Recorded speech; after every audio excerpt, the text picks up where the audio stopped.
Woo. It's so cold this morning. Look at all that. Unbelievable. I thought I'd come out here, just go for a walk. Um, I've been thinking a lot lately about those that struggle, say, with PTSD or anxiety or all these things that a person can struggle with, to do with struggles in their mind, struggles in um, yeah, whether it's thoughts or it's um, certain beliefs that they've believed their whole life since they were young, um, certain environments that have shaped those sorts of beliefs, all that different sort of stuff, man. You know, Ooh, look at that shine. No filter needed there. Look at that. Um, yeah, so because I've struggled with PTSD and anxiety and fear and worry and all these different things, what I've realized is that none of us escape this thing called life, man. You know, um, none of us escape things we have to go through. Not every situation is the same. Not everyone's life is the same. We don't all grow up in the same place. Um, but overall, as a human race, we can still face some of the same problems when it comes to beliefs and, certain lies, certain thoughts that we have. And the danger with it all is you can, when you're in that state where things are just spinning in your mind and you feel like you can't break free. You feel like that your thoughts are just all over the place. You feel like nothing's working in your life. We can have a tendency to um, just focus on ourselves, and people would say, the culture would say, oh yeah, just focus on you because you can't love anybody else until you love yourself. And I understand that people mean well when they say that. And I've had it said to me a lot, and I've probably said it to other people, if I'm honest, in times gone past. But um, this whole when a person says it, like, oh, just love yourself, you need to take care of yourself. My thoughts go to, for how long? You know, what place do I need to reach before the focus comes off of me and it goes onto other people or it goes onto other things? You know, and I know that I've had many times where you can feel like you're just thinking about your problems. You're thinking about what you're facing, what you're feeling, what your emotions are. But at the end of the day, my question is does that really help anything? To always have your mind focusing on those things, you know? And just gonna do a bit of a spin because the light was better over there. Um, and yeah, thinking about that, like thinking about focusing on yourself, thinking on things of yourself, like at what point's it going to shift? You know, at what point is it you're gonna think outside of yourself and go, okay, I'm a big believer. This is one thing I'm a big believer I've come to realize, especially recovering from PTSD, anxiety, all that stuff, is that the problem and the solution can't exist in the same place. Let me say it again. The problem and the solution can't exist in the same place. That means that the answer can't be found within yourself. The answer can't be found within your own beliefs and, you know, what you can do. The answer has to come outside of yourself. And as a follower of Christ and as a Christian, that answer, I believe, is Jesus and the Bible. And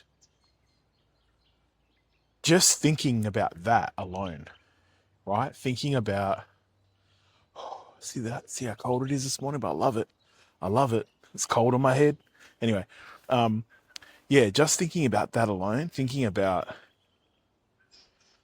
the problem and solution can't exist in the same place. So that forces you to think through and go, okay, well, that means there's an answer outside of myself. There's something to shifting the focus off of me and shifting the focus off of what I think and what I feel, and it just being about me and expecting everybody in life around me to just go and look at me like, oh, well, you've been through PTSD, man, you've been through anxiety, so therefore it's okay that you're there. It's okay that you just remain there for however long that you choose to remain there, right?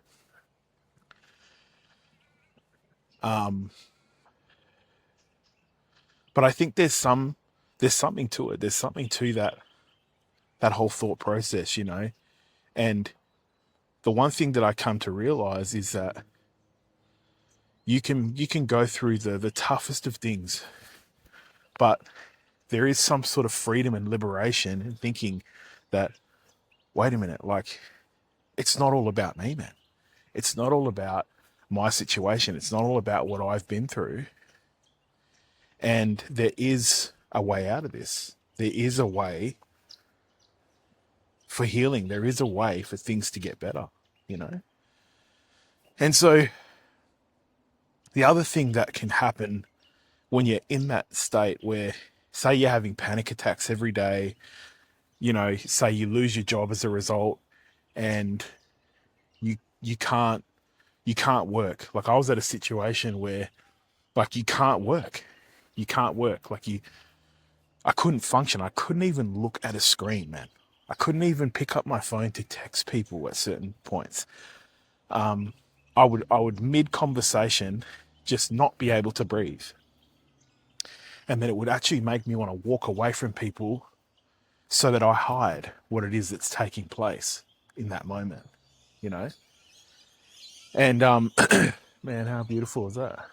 Birds, sun, bush, look at this. Yeah, and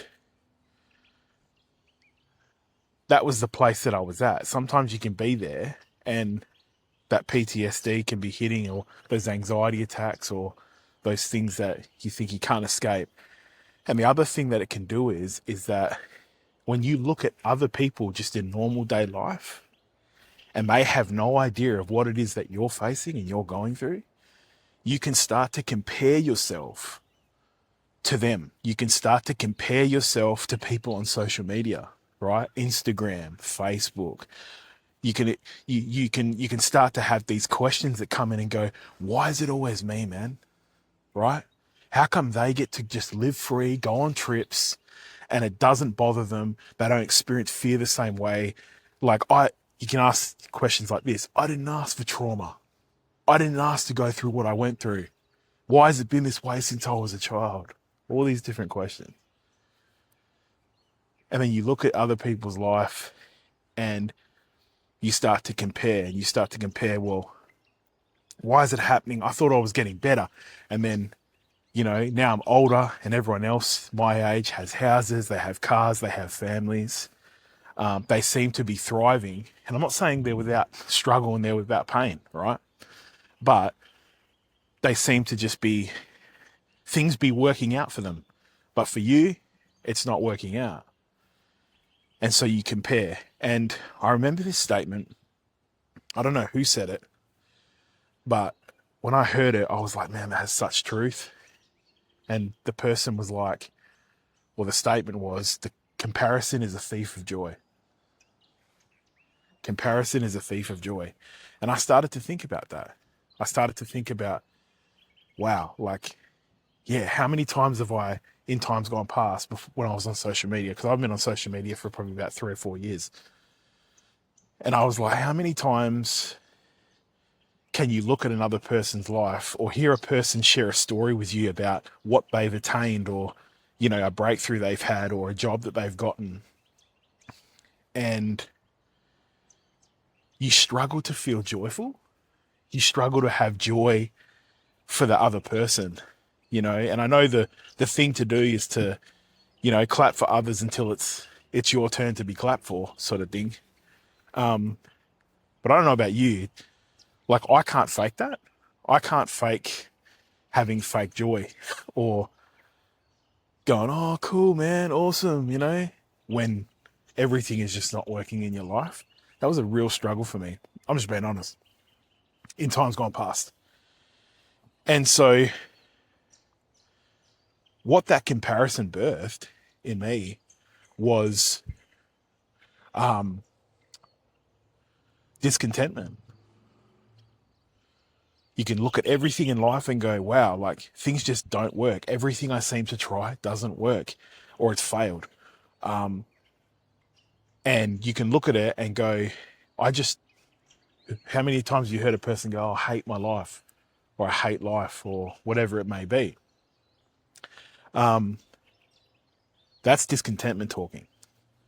That's a person who's not content at all with anything that they have, you know?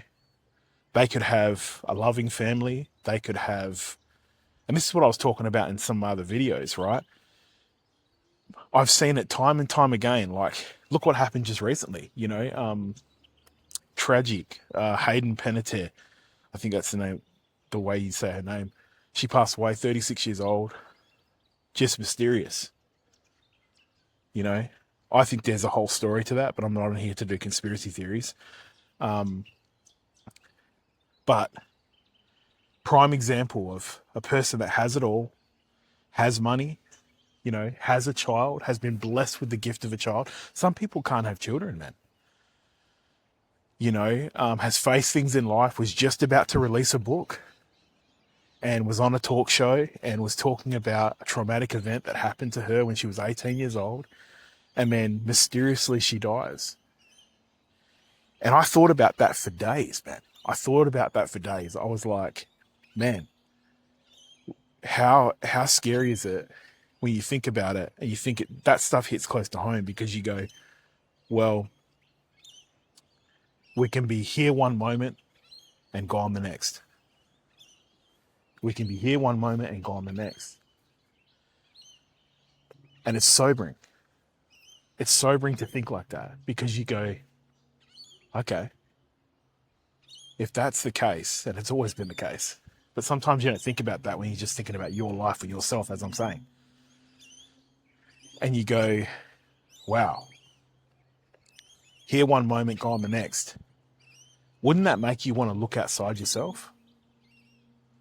To appreciate what it is that you have?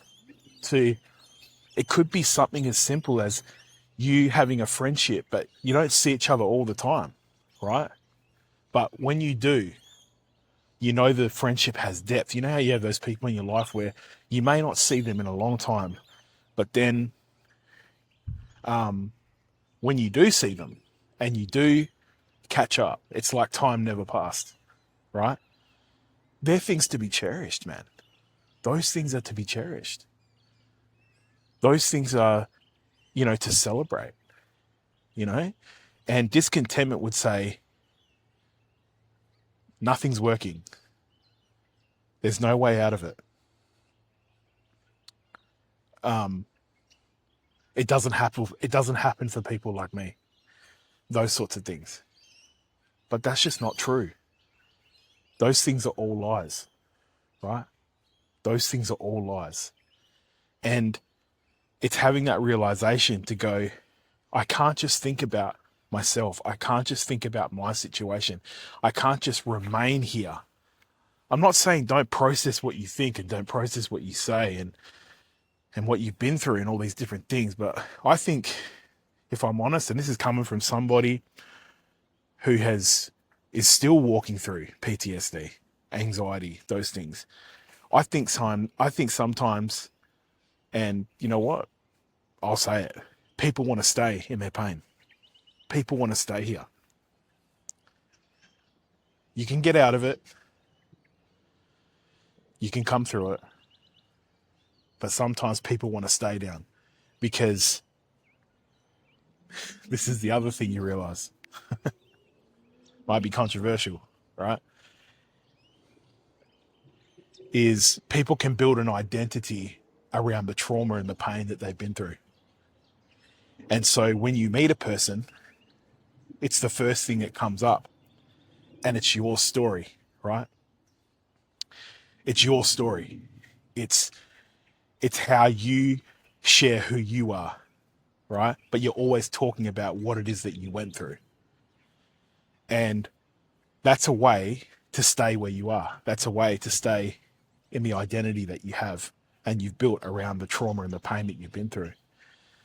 And so that's something at play as well. I think some people want to stay down. Some people don't want to get out of it because then they go, well, what does my life look like on the outside beyond what it is, the pain that I've been through, beyond those things, you know? And so, yeah, just some thoughts that I had this morning. Thought I'd jump on and just let people know that there is hope. Things can get better. We don't have to stay there. But what I was going to say too is that even though there is hope, things can get better, things can change. We have to want to go outside of ourselves.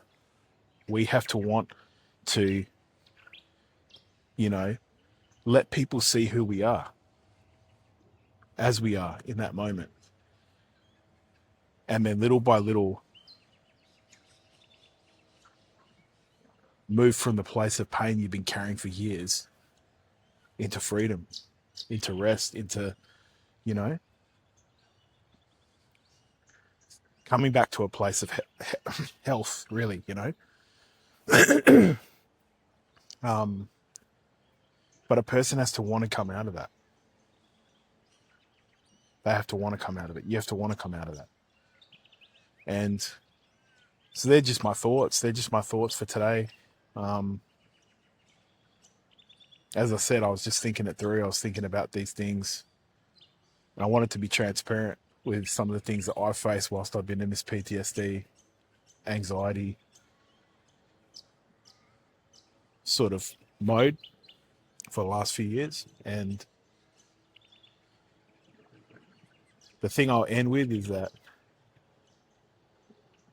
turning to Jesus is the best thing that anybody could ever do. He's for real about his love, man. He's for real about his grace and his mercy. He's for real about not just bringing you through it, but restoring you to a place where these things don't bother us again. And if things try to come back and trigger you off, God is steadfast in his love for us. It says he's loyal and steadfast in his love. That's what he says in the word, in the scriptures, in the Bible.